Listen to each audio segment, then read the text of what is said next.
Welcome, everyone. Today, we are going to unlock one of the most powerful techniques in AI interaction, role prompting. Let's get started and transform how you work with Claude. Let's dive right into our first concept.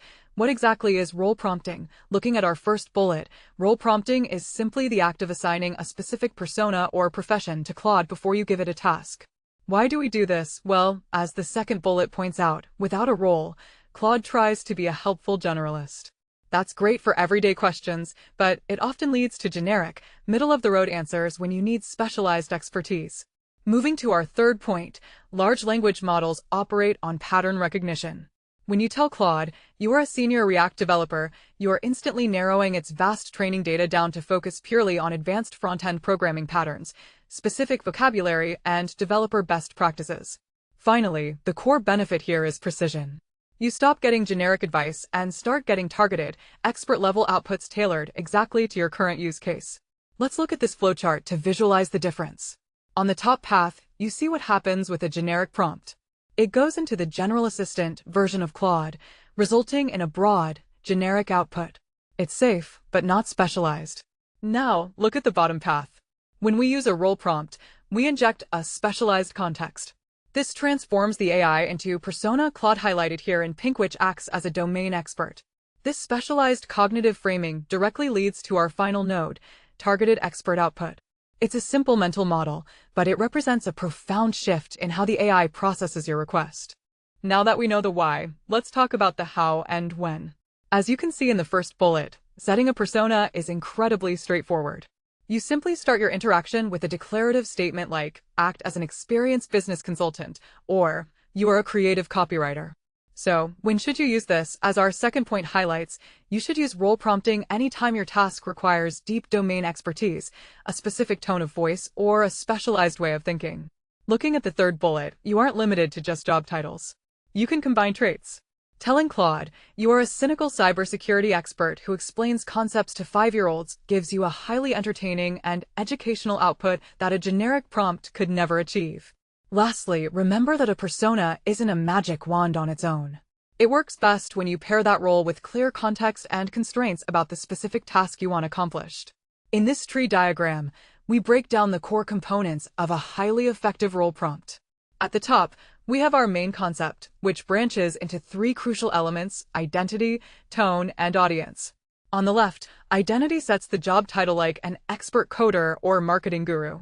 In the middle, tone dictates the attitude of the AI, whether it should be formal and academic or friendly and conversational.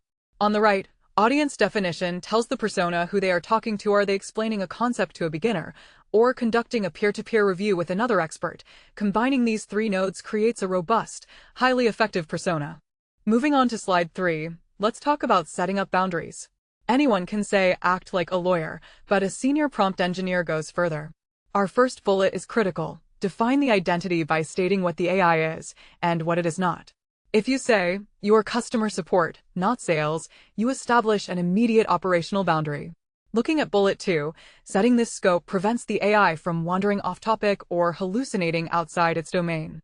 Our third point is where the real magic happens. Instead of giving the AI a rigid, step-by-step script, give the persona a reasoning framework. Tell it to identify the issue, gather context, then resolve. This allows the persona to think dynamically.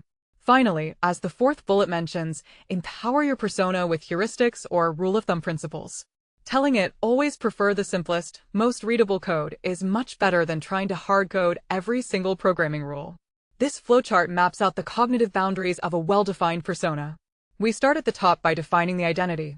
When a user provides a task, the persona hits a decision gate. Is this task in scope? If the answer is no, the persona is programmed to politely decline while staying in character, for example, a coding assistant refusing to give legal advice. If yes, it moves down to apply the reasoning framework we provided, followed by our guiding heuristics or rules of thumb. Finally, it generates the output. This visualizes how boundaries keep the AI's responses safe, relevant, and highly specialized. Let's explore how role prompting drastically shifts tone and communication style. As noted in our first bullet, tone is the emotional flavor of the text. When you assign a persona, Claude automatically adjusts its vocabulary, sentence length, and pacing to match that character. Look at bullet 2, formatting changes as well. If you prompt Claude as an executive consultant, you will naturally get crisp executive summaries and bullet points. Prompt it as a creative writer, and you get rich, flowing paragraphs. Our third point deals with audience adaptation. A pediatrician persona will explain a virus to a worried parent very differently than a medical researcher writing a peer-reviewed paper. Lastly, bullet 4 highlights an incredible use case: voice preservation. You can actually feed Claude your own past emails or articles and ask it to adopt your persona. It will learn your stylistic quirks and generate content that sounds exactly like you. Let's look at this side-by-side comparison to see tone shifting in action. We start with the exact same input on the left, explain AI, but we route it through two different personas. The top path routes through a kindergarten teacher persona. Notice the output on the right. It uses simple analogies, a warm tone, and short sentences. The bottom path routes the exact same request through a university professor persona. The result is completely different: academic vocabulary, complex theoretical frameworks, and a highly formal tone. The input didn't change, only the lens through which Claude processed it. Now we're going to take a deep dive into the technical side of things, the system prompt. As our first bullet explains, when you move beyond basic chat interfaces into the Claude API or developer tools like Claude Code, you separate messages into system prompts and user prompts. The persona belongs in the system prompt. Why? Because, as bullet 2 states, the system prompt provides the foundational, overriding instructions for the AI's behavior throughout the entire session. Looking at bullet 3, when you implement this in the API by passing a specific system parameter, you guarantee that Claude won't forget its role, even during a long, multi-turn conversation. Finally, bullet 4 highlights context engineering. If you are using an agentic tool like Claude Code, you can save your specialized persona instructions inside a claude.md file. Every time you open that project, Claude automatically adopts the persona you engineered. It's a game changer for developer productivity. This sequence diagram illustrates exactly how the system prompt operates within an API call. On the left, the developer sends a request to the API. Notice the note over the API line: the payload is split. The system string contains the persona you are an expert database admin. The user string contains the actual task optimized this SQL query. The API sends this structured package to the Claude model. Because the model processes the system persona first, it frames its cognitive approach before it even looks at the user query. It then returns a highly optimized SQL query and execution plan back to the developer. Let's look at some actual code to see how this is implemented programmatically. In our first bullet, we note that we are using the Anthropic Python SDK, which makes interacting with Claude incredibly easy. Bullet 2 is about defining the persona string. Instead of just saying you're a coder, we create a robust string defining the identity and rules. Bullet 3 is the critical step. We inject that string specifically into the system parameter of the client.messages.create method, keeping it separate from the user's prompt. As the final bullet points out, the result is that Claude's output will strictly adhere to the persona, ensuring that your automated backend systems receive predictable, expertly formatted data every single time.